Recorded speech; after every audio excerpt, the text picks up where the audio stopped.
dia, oitavo ano. Hoje a nossa aula é de filosofia. O que é que a gente vai fazer? Resolução de questões, atividade.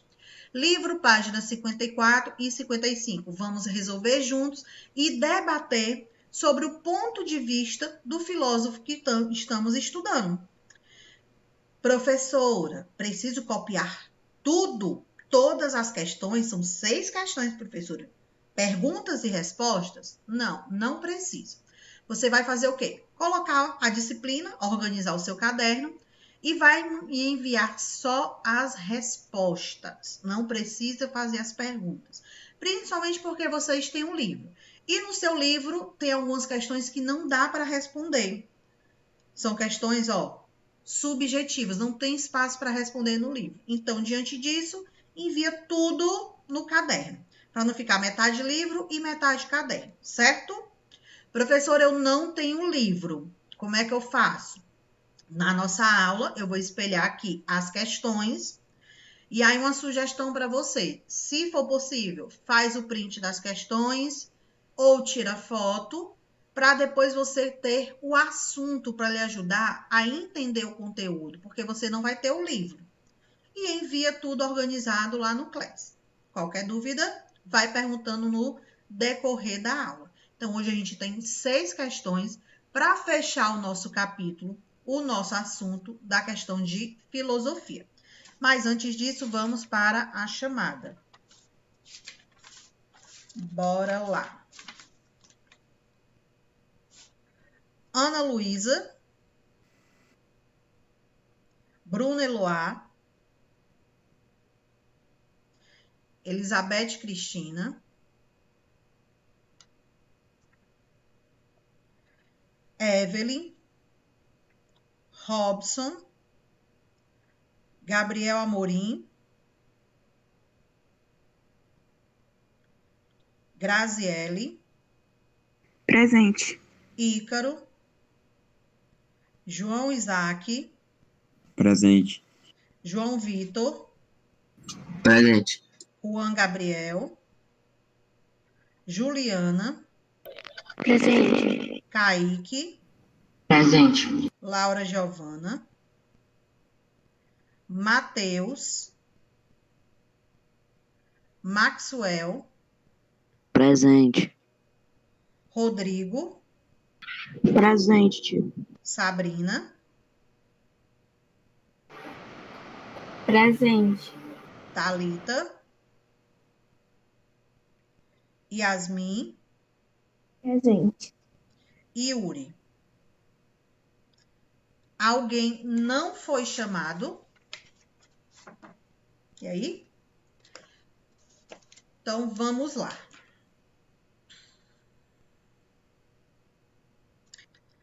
Fazendo a nossa realização da atividade, página 54, a primeira questão fala o seguinte. Lembrando mais uma vez, não precisa copiar as perguntas.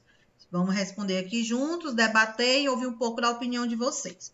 Primeira questão fala, identifique o autor de cada texto, escrevendo H para Thomas Hobbes e L para John Locke. Foram os 2 filósofos que a gente estudou nesse mês, nessas nossas aulas.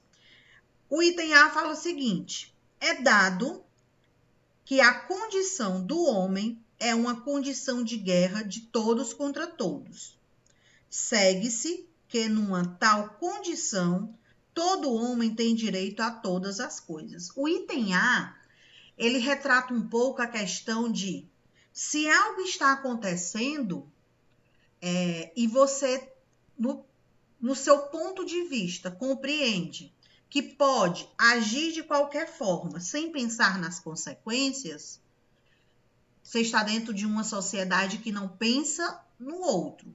Quando você age por impulso, quando você não pensa no retorno, ou seja, o que pode vir após aquela sua ação. Diante disso, com relação aos 2 filósofos que estudamos, esse pensamento é do Hobbes ou do Locke? O que é que vocês acham? Eu acho que é roupa. Você acha que é Esse cara com H, que eu não sei falar o nome dele direito. H ou L? Pronto. H. H. Então, você já bota aí, ó, letra A, vocês já colocam a letra H. Item B. Suponhamos, pois, que a mente, como dissemos, é um papel em branco, desprovido de todos os caracteres, sem quaisquer ideias. Como será suprida? A isso respondo numa palavra: da experiência. Todo o nosso conhecimento está nele fundado e dela deriva fundamentalmente o próprio conhecimento. O item B já está dizendo que dentro da nossa história, dentro da nossa vida, dentro do surgimento do ser humano, a gente nasce como uma folha em branco, ou seja, a gente não tem nenhum conhecimento, vai adquirindo com o passar do tempo, com a convivência das pessoas. Então, o item B vai ser o H ou vai ser o L? E aí? O que é que vocês acham? E aí, oitavo ano. Coloquem a opinião de vocês, H ou L. Ó, para quem está em dúvida. Se o item a gente já mencionou que é H, ele está falando sobre conflitos, sobre guerras, está falando sobre desrespeito, está falando sobre a forma como a humanidade age diante do outro. Então, aí é um ponto de vista. O item B, ele está dizendo que a gente nasce com a pureza, a gente nasce sem conhecimento. Olha, já é um outro tipo de visão. Um já fala que a gente age por impulso, que combatemos mesmo, que não queremos saber do que o outro pensa. E o outro já diz que a gente nasce para aprender, não tem nenhum conhecimento ao nascer. É tanto que a gente, no decorrer da vida, aprende a falar, aprende a andar, aprende a segurar nas coisas, aprende a ler, aprende a escrever. Então, a gente nasce sem nenhum conhecimento. Com base nisso, vocês conseguem definir quem é o item B? Se é H ou L? E aí? L. L. John Locke. C. Considero, portanto, que o poder político é o direito de editar leis. O item C está dizendo o seguinte: se é o poder de editar leis, é o conhecimento, é o aprendizado no dia a dia. Porque as leis, elas só são criadas à medida que a gente vai conhecendo o que está ao nosso redor, vai conhecendo as ações, e dali a gente pode criar leis para beneficiar a sociedade, para ajudar a sociedade. Então, o item C vai ser H ou L? E aí? Só lembrar mais uma vez, quando se fala de conhecimento, quando se fala de editar, quando se fala de leis, quando se fala de papel em branco, quando se fala de aprendizagem, a gente se refere a um filósofo, que é John Locke. Quando se fala de conflitos, de imposição, de ação do homem, ações que prejudicam, aí você lembra quem? O posicionamento de Hobbes. Então, com base nisso, item C, qual é a letra que a gente coloca? Locke. L. L. Item H. Autorizo e transfiro meu direito de me governar, de governar a mim mesmo, a este homem, ou a esta assembleia de homens. O item D está dizendo, vamos supor que sou eu que estou falando, tá? Eu me autorizo, ou seja, estou me nomeando, me tornando a pessoa mais importante, estou comunicando vocês que agora todos os direitos sobre a minha pessoa, eu que vou decidir, sendo positivos, sendo negativos, e que vocês não têm direito nenhum de criticar. Olha a forma de falar como é mais vamos dizer assim, mais grosseira, é com mais força. Então, vai ser L ou H? H. H. H. Então, ficou a sequência. Qual foi a sequência que ficou? H, L, L, H. Segunda questão. Vou colocar até aqui já a resposta. Todas essas frases que tiver abaixo desse ponto rosa, ó, desse balãozinho rosa, são as respostas das questões, tá? Mas não quer dizer que vocês vão copiar tudo. Não é copiar tudo. Aqui são informações que para a gente desenvolver a nossa resposta. Então, a segunda questão diz o seguinte: leia a definição de racionalismo. Racionalismo está relacionado com o nosso raciocínio, com a nossa razão. E compare com o que foi aprendido sobre o empirismo. A frase é a seguinte: qualquer filosofia que enfatize o papel da razão, que é enfatizar, é mencionar, mostrar, que nesta perspectiva garante a aquisição e a justificação do conhecimento sem o auxílio, a preferência pela razão em detrimento da experiência como fonte de conhecimento. Que isso quer dizer, olha aí embaixo o ponto de vista, que as filosofias, elas dependem da razão como um conhecimento. A gente só consegue definir uma ideia, só conseguimos desenvolver uma opinião se tivermos o quê? Algum conhecimento. Por que às vezes as pessoas dizem assim, não tem opinião formada sobre esse assunto? Vocês já ouviram alguém falando isso? Sim. Quando a pessoa fala isso, é porque ela não tem argumentos suficientes para debater sobre aquele assunto.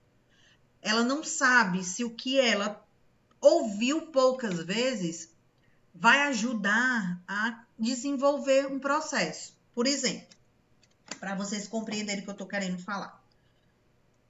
Deixa eu ligar aqui a câmera. Vamos supor que eu estava passando na rua e eu vi acontecer alguma briga de um casal, né? Já estava acontecendo a briga, eu não peguei desde o começo, eu não vi como começou. E aí, eu fui chamada para ser testemunha.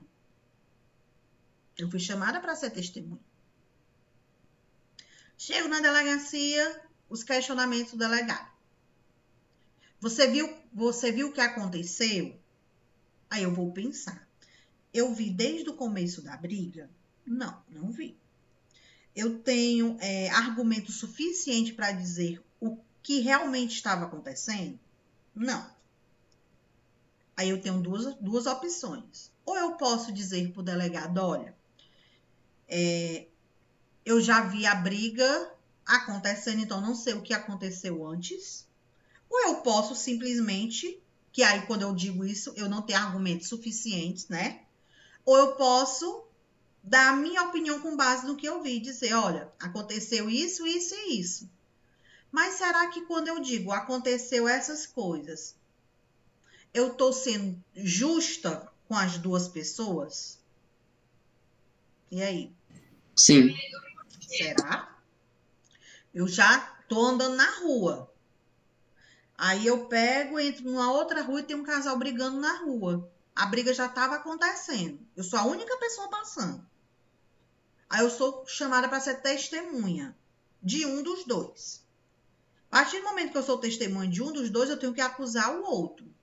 Mas se eu não vi o começo da briga, que não justifica a briga, que fique bem claro, não justifica a briga, não justifica uma agressão, não justifica nada disso. Mas se eu sou testemunha, eu tenho que comprovar o que eu estou falando. Ele vai começar a fazer argumentos. Como foi que começou a briga? Quem iniciou? Qual foi o que aconteceu? Ou seja, a cena. Eu vou saber responder? Não vou. Então, de uma certa forma, eu vou estar o quê? Mentindo.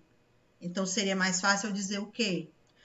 Quando eu entrei à rua, a briga já estava acontecendo. E aí, naquele momento, eu vi isso, isso e isso. Naquele momento. Mas antes disso, eu não vi. Isso de qualquer circunstância, qualquer assunto. Outro exemplo. Pegando outras coisas, pegando o mundo de vocês. Escola. Vamos supor que a gente está no colégio, aí vai para o intervalo. São os primeiros alunos a descer, estão lá brincando e tudo, toca para voltar. Nesse momento de voltar, algum aluno empurra o outro.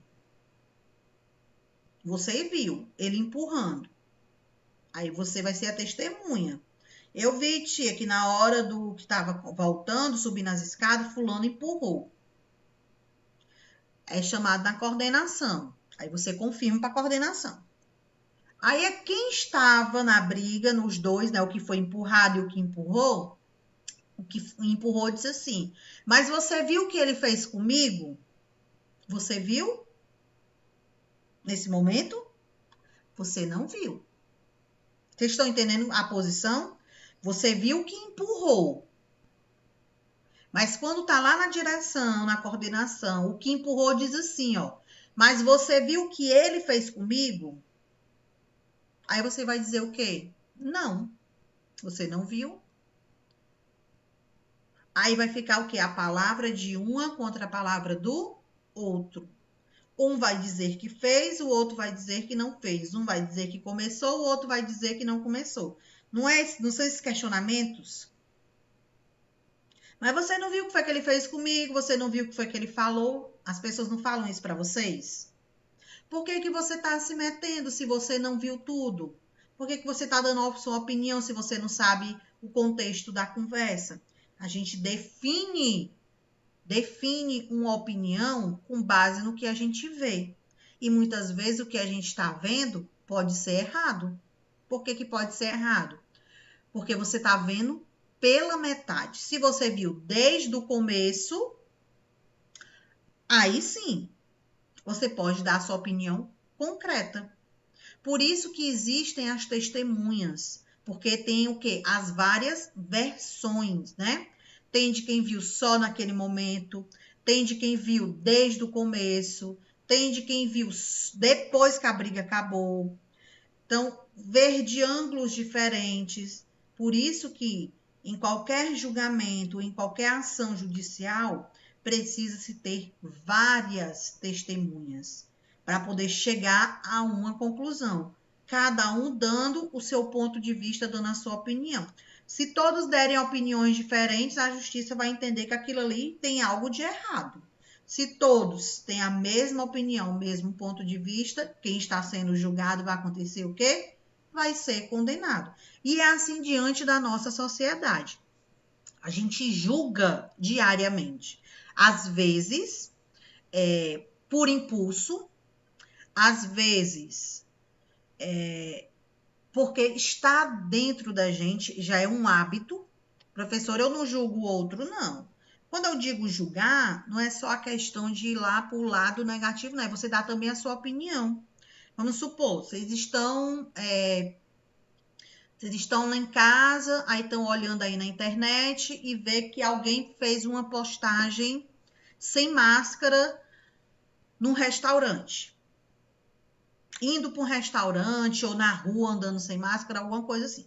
Aí você vai pensar o quê? Como é que pode, uma época dessa, com mais de um ano de pandemia, a pessoa ainda anda sem máscara? Você julgou. Só que a pessoa está o quê? Errada. E como é que você consegue comprovar esse pensamento? Sabendo que, à medida que você não usa máscara, você pode pegar o vírus, como você também pode transmitir o vírus. Deu para entender o ponto de vista? Sim? Bora lá, segunda questão. Então, vamos desenvolver a resposta. Nós temos o seguinte: as filosofias racionalistas defendem a razão como origem e fonte do conhecimento. Ao passo que as filosofias empiristas defendem a origem na experiência sensível. Então, os primeiros filósofos, eles realizam o seu pensamento com a razão, e os segundos filósofos com a experiência. Então, quando ele pede para você comparar o racionalismo com o empirismo, vocês vão colocar aí a seguinte resposta. Vamos lá. Racionalismo se baseia com a razão. Racionalismo se baseia com a razão. E o empirismo baseia com a experiência. Racionalismo, razão. Empirismo, experiência.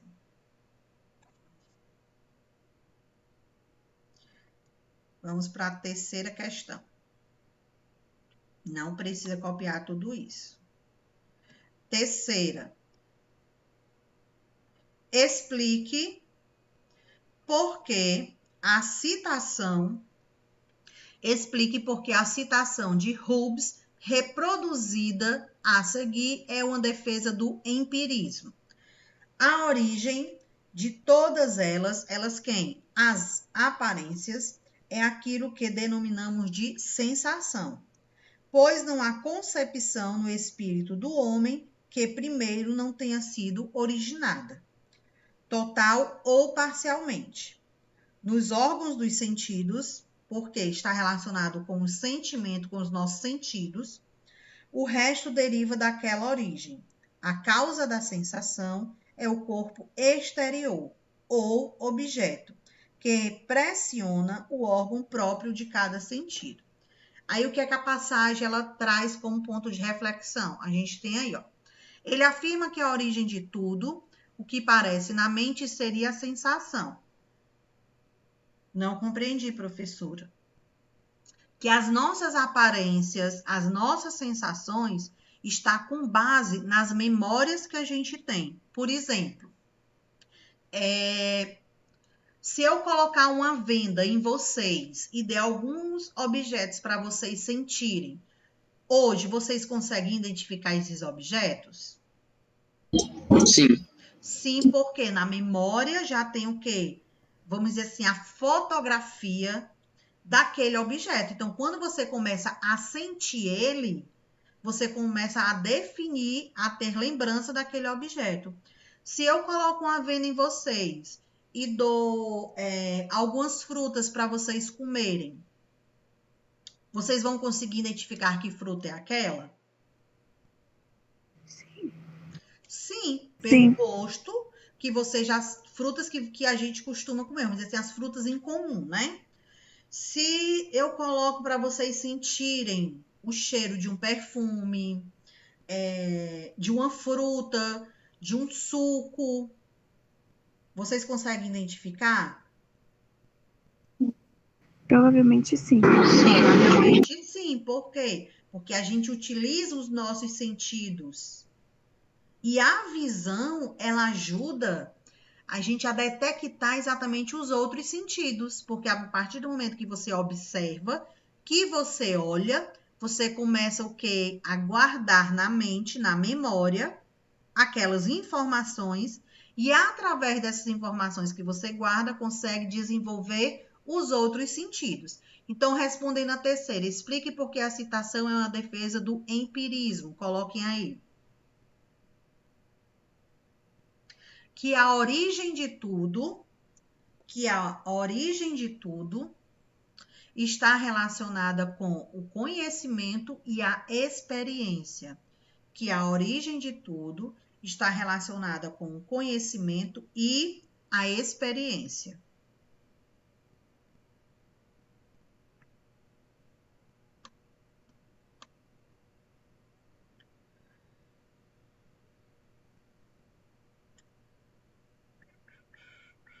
Podemos ir para a quarta? Sim.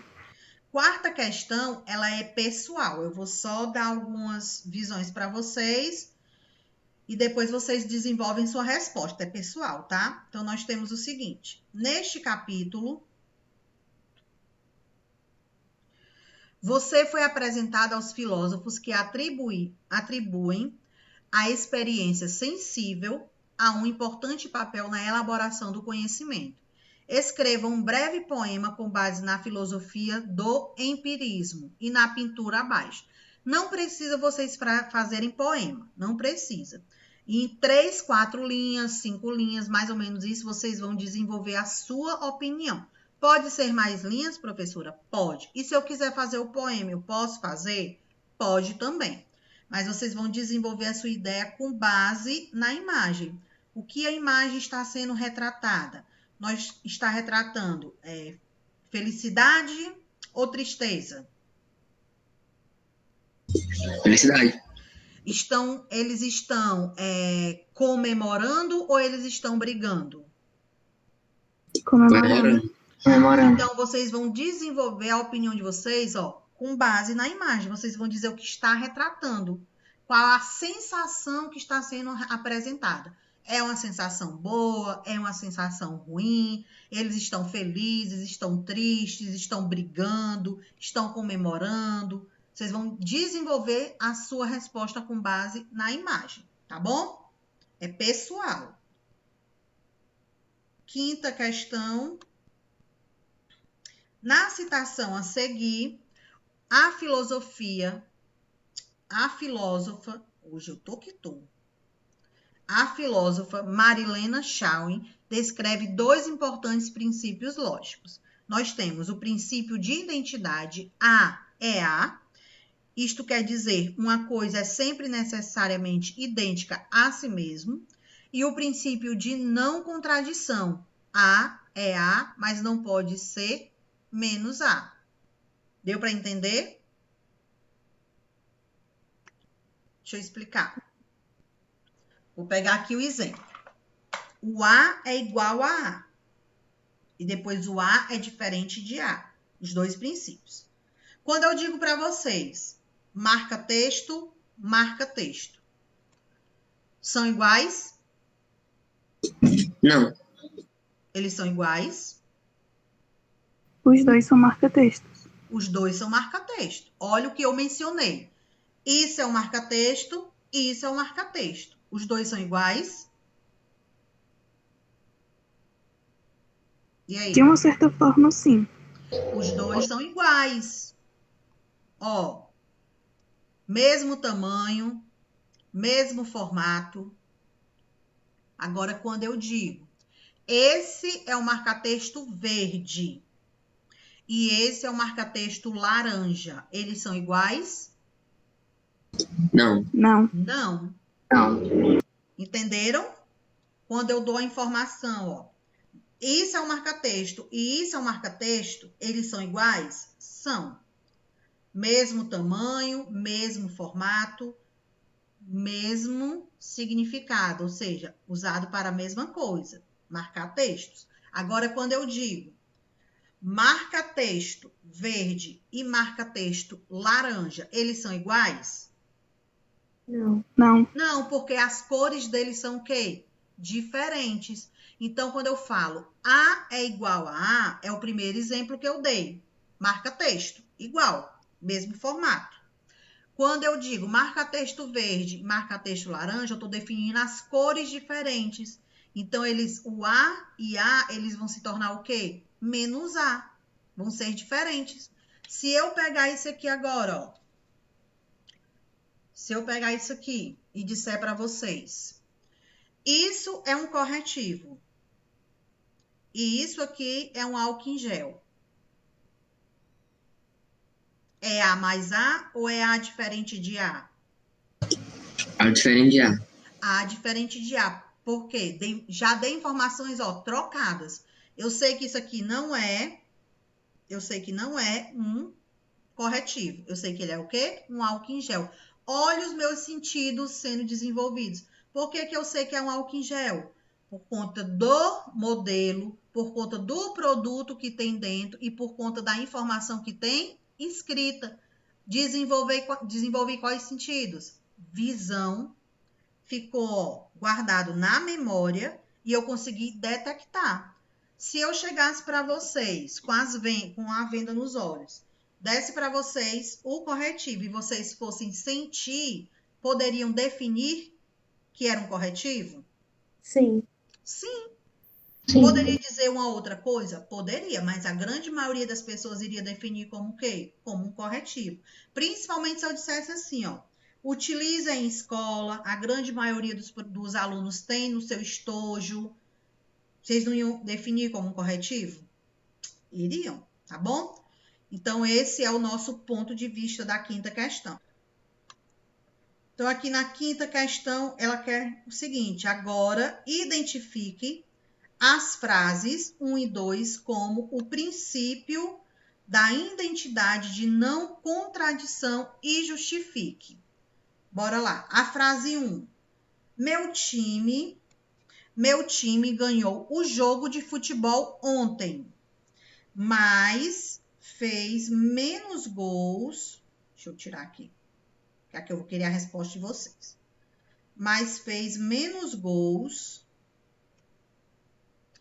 válidos que o adversário na partida. Segundo ponto, vi um quadrado com 5 lados. O ponto 2, vamos começar no 2. Ele é contrário ou não contrário, ou seja, ele tem contradição ou não contradição.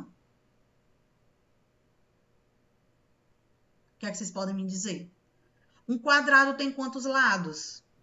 4. 4. E o item 2 está dizendo o quê?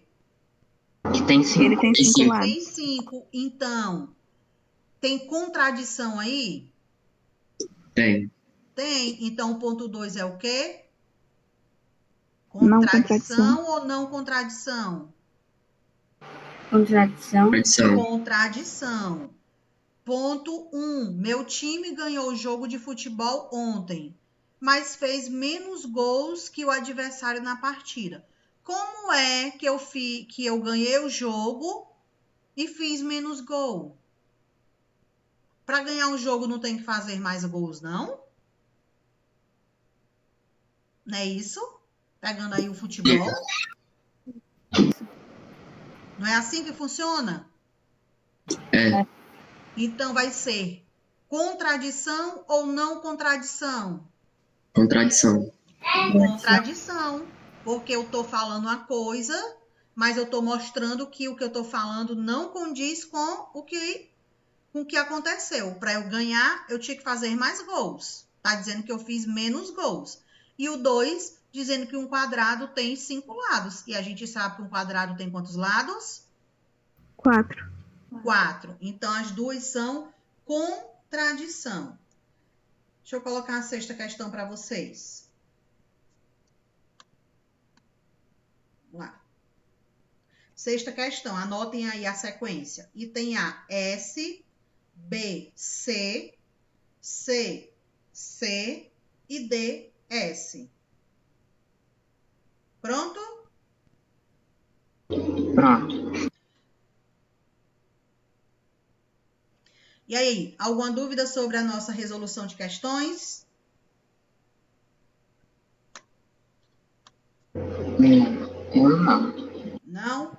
Pois a gente vai encerrando nossa aula por aqui.